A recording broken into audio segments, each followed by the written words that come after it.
আজকে আরেকটা নতুন রেসিপি তোমাদের সামনে আমি দেখাবো। রেসিপিটার নাম হচ্ছে তালের বড়া। সামনে জন্মাষ্টমী, আমরা সবাই গোপালকে তালের বড়া দিয়ে নিবেদন করি। তাহলে আমি কি করে তৈরি করছি তোমরা আমার সঙ্গে চটপট এসো, আর দেরি না করে, আর পুরো ভিডিওটা তোমরা দেখবে, ঠিক আছে? চলে এসো। তালের বড়া করতে গেলে আমি একটা দেখো এরকম সাইজের একটা তাল নিয়েছি। কেউ একটা নেয়, দুটো নেয়, তা আমি একটাই নিয়েছি, এর বেশিও কেউ নেয়। এবার তাদের এই মাথাগুলোকে আমি এরকম করে ছাড়িয়ে দিচ্ছি।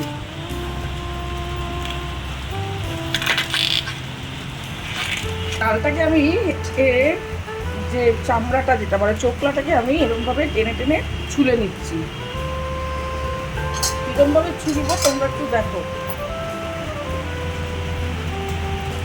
এরকমভাবে টেনে টেনে এর চামড়াটাকে ছুলতে হচ্ছে। পুরোটাই এরকমভাবে টেনে টেনে আমি ছুলব। তালের চোখলাগুলো ছোলা হয়ে গেছে, এই যে 3টে পোর্শন বেরিয়েছে, ঠিক আছে? এখন আমি কি করব, এর মধ্যে সামান্য একটু জল অ্যাড করে এটা কিছুক্ষণ একটু ভিজিয়ে রাখবো। তাহলে কি হবে, যখন পাল্পটা বার করবো, পাল্পটা বার করতে আমার সুবিধা হবে। পাল্পগুলোকে আমি এরকম একটা পাত্র নিয়েছি যার ধারটা খুব খাড়া। হ্যাঁ, কেউ ঝুড়িতে বার করে পাল্পগুলো, আমার এটাতে করতে সুবিধা হয়। দেখো, ঠিক এরকম করে করে আমি পাল্পগুলোকে বার করে নেব, আর একটু মাঝে মাঝে জলে ভেজাবো, তাতে কি হয়, সুবিধা হয়। দেখো ঠিক দেখো এরকমভাবে পাল্পগুলো বেরোবে। পেয়ে আমি বাকিগুলোকে সমস্ত করে এরকমভাবে বার করে নেব। দেখো কীরকমভাবে বেরোচ্ছে, এটাতে আমার সুবিধা হয় বার করতে। একটা তাল থেকে দেখো আমার পাল্প বের করা হয়ে গেছে। তালটাকে যখন খুললাম, এরকম 3টে এরকম রোদের যে সিডসগুলো থাকে তার উপরে যে পাল্পগুলো থাকে, ঘষতে ঘষতে একদম এরকম সাদা রঙের হয়ে যাবে, যাতে মানে একটুও যেন পাল্প না থাকে। আর একটা খেয়াল রাখতে হবে যেন কোনো আঁশ এখানে না পড়ে, আর যদিও বা আঁশ পড়ে তখন এখন ছাঁকনি দিয়ে সেটাকে ছেঁকে নেবো, যদি কিছু আঁশ এখানে পড়ে থাকে। পুরো ছাঁকনি দিয়ে ছেঁকে নেবো।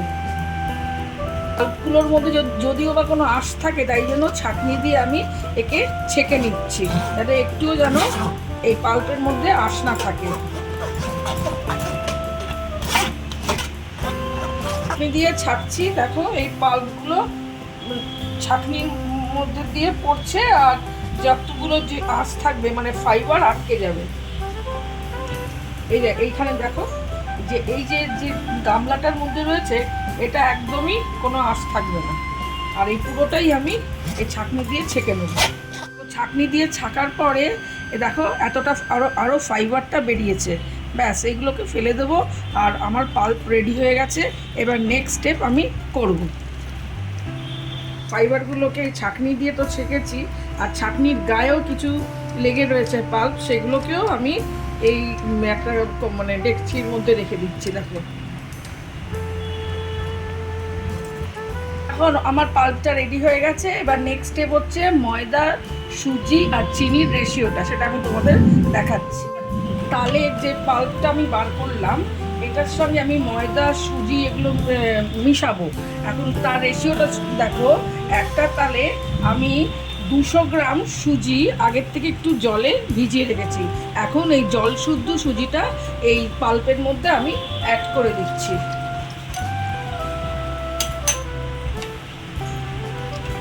আমি এর মধ্যে 500 গ্রাম ময়দা দিয়ে দিচ্ছি, মানে এই রেশিওতে, মানে 200 সুজি 500 ময়দা।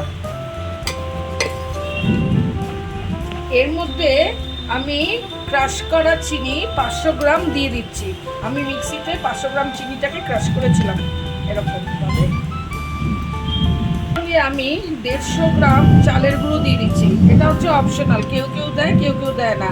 আমি এটা দিচ্ছি কারণ কি, একটু ওর আপার সারফেসটা যেটা বডির আপার, সেটা একটু মচমচে থাকবে, ভেতরটা নরম থাকবে আর বডির একটু মচমচে থাকবে, তাহলে খেতে ভালো লাগবে। সব ইনগ্রেডিয়েন্টস, ওই পাল্প, ময়দা, চিনি, সুজি আর হচ্ছে চালের গুঁড়ো সব একসঙ্গে মিক্সড করে দিচ্ছি। এর মধ্যে যদি একটু চিনি লাগে, প্রয়োজন হয়, তাহলে আমি পরে সেটা অ্যাড করব। দেখো পাল্পকে মিশিয়েছি আর ঠিক এরকম একটা ডাও মতো তৈরি হয়েছে, ঠিক এই কনসিস্টেন্সি, মানে বেশি পাতলাও নয় আবার বেশি গাঢ়ও নয়। এবার এগুলোকে নিয়ে ছোট ছোট করে আমি তেলের মধ্যে ভাজবো। কড়াইয়ে আমি তেল নিয়েছি, তেলটা একটু গরম হয়েছে আর গ্যাসের ফ্লেমটা আমি মিডিয়াম ফ্লেম করেছি। এবার আমি এই তালের বড়াগুলোকে এই তেলের মধ্যে ছাড়বো।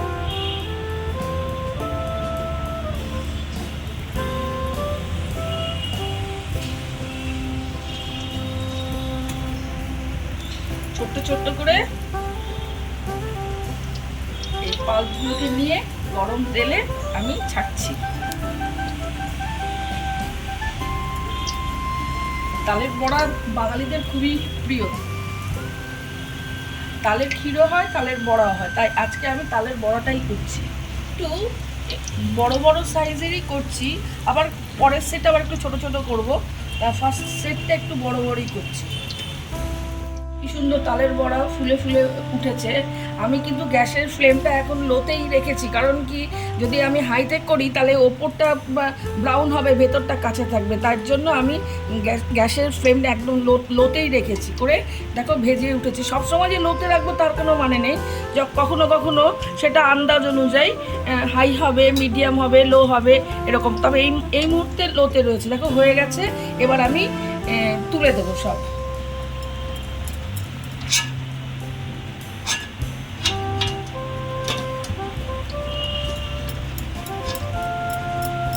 খাওয়ার খুব ভালোবাসে বাঙালিরা তালের বড়া। পরে আবার নেক্সট সেট আমি দেবো। এগুলোকে তুলে দিয়ে আস্তে আস্তে করে দেখো ফুলো ফুলো হয়েছে, ভেতরটাও সফট হবে আর ক্রিপসিও হবে, যেহেতু আমি একটু চালের গুঁড়ো অ্যাড করেছি। আমি এরকম করে বাকি সেটগুলোকে ভেজে নেব, মানে বাকি তালের বড়া সব ভেজে নেব, তারপরে তোমাদের ফাইনালি আমি দেখাবো। আমার তালের বড়া রেডি, আর এইটাই ছিল আজকের আমার রেসিপি।